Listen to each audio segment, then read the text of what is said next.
Hello viewers, I am Dr. Monojit Sarkar, consultant laparoscopic GI, onco and general surgeon and diplomate in clinical psychology.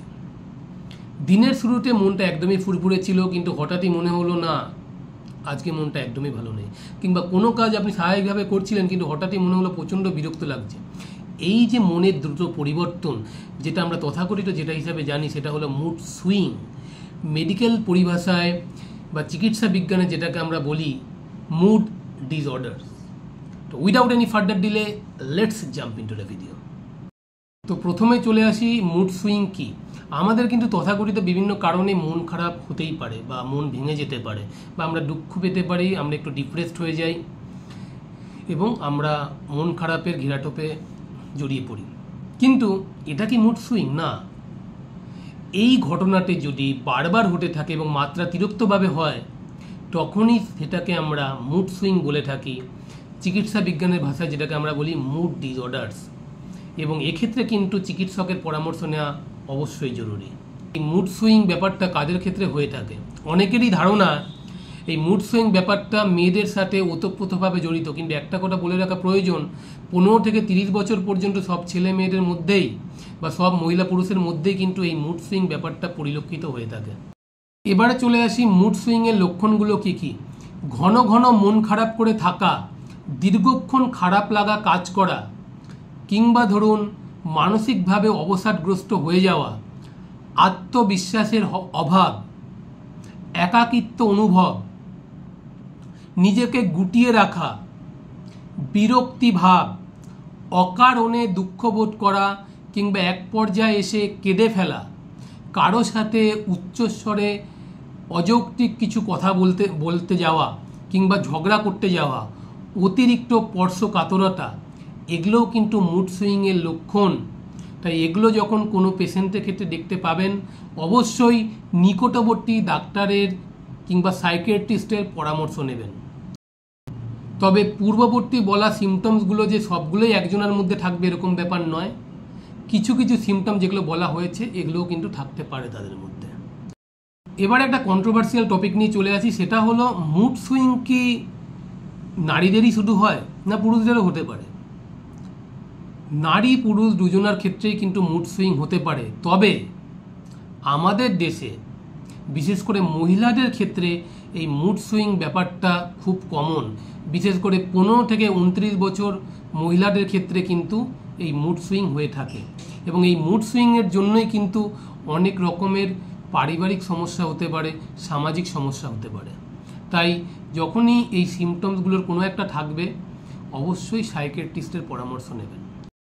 কি কি কারণে এই mood swing হয়ে থাকে এবারে দেখে নেওয়া যাক। বিভিন্ন কারণে মুড সুইং হতে পারে, সেটা শারীরিক কারণ হতে পারে, অথবা মানসিক কারণ হতে পারে, কিংবা সামাজিক কোনো কারণে হতে পারে।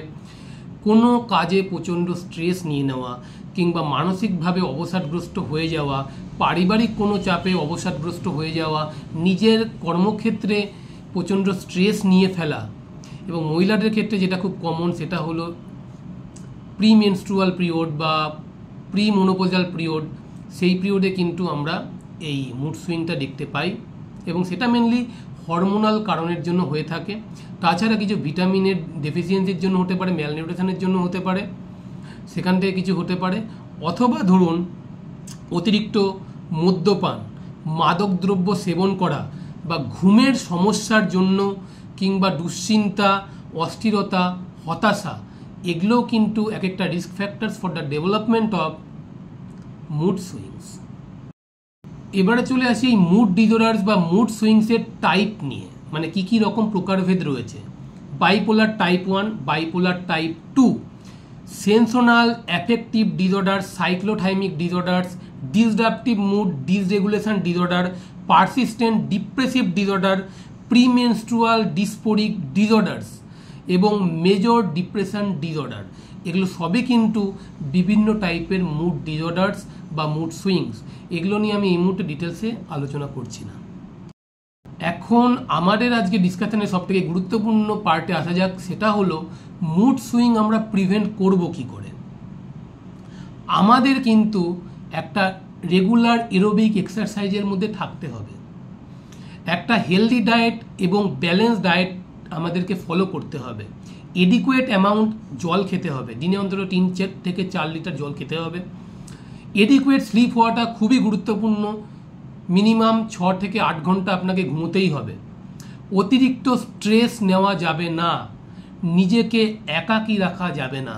যখনই স্ট্রেস পড়বে আপনি প্রয়োজনে একটু ঘুরে আসুন বা আপনার স্ট্রেসের কথা 2-1 জনকে শেয়ার করুন, তাতে আপনার নিজেরও ভাল লাগবে এবং নিজেও হালকা হবেন এবং মুড সুইংয়ের চান্স কিন্তু অনেকটাই কমে যাবে। যদি এইসবেও কোনো রকমভাবে কাজ না হয়ে থাকে তাহলে অবশ্যই একজন সাইকিয়াট্রিস্টের পরামর্শ নেবেন এবং সেখানে বিভিন্ন টাইপের কাউন্সিলিং এবং কিছু থেরাপি যেমন সিবিটি, কগনিটিভ বিহেভিয়ারাল থেরাপি এবং ডায়ালেকটিক্যাল বিহেভিয়ারাল থেরাপি, এগুলোর মাধ্যমে ট্রিটমেন্ট হয়ে থাকে। যাই হোক, আশা করি আপনাদের এই ভিডিওটা ভালো লেগেছে এবং আমার মনে হলো আজকে এই টপিক নিয়ে ডিসকাশন করাটা অত্যন্ত গুরুত্বপূর্ণ, কারণ এখন যা অবস্থা দেখা যাচ্ছে এটা একটা খুবই কমন ইস্যু হয়ে দাঁড়িয়েছে, বিশেষ করে মুড সুইং বা মুড ডিসঅর্ডার্সের ব্যাপারগুলো। তো আমি একটু শর্টেই আলোচনা করলাম, আশা করি আপনাদের এটা উপকারে লাগবে। যাই হোক, টাটা, ভালো থাকবেন, সুস্থ থাকবেন।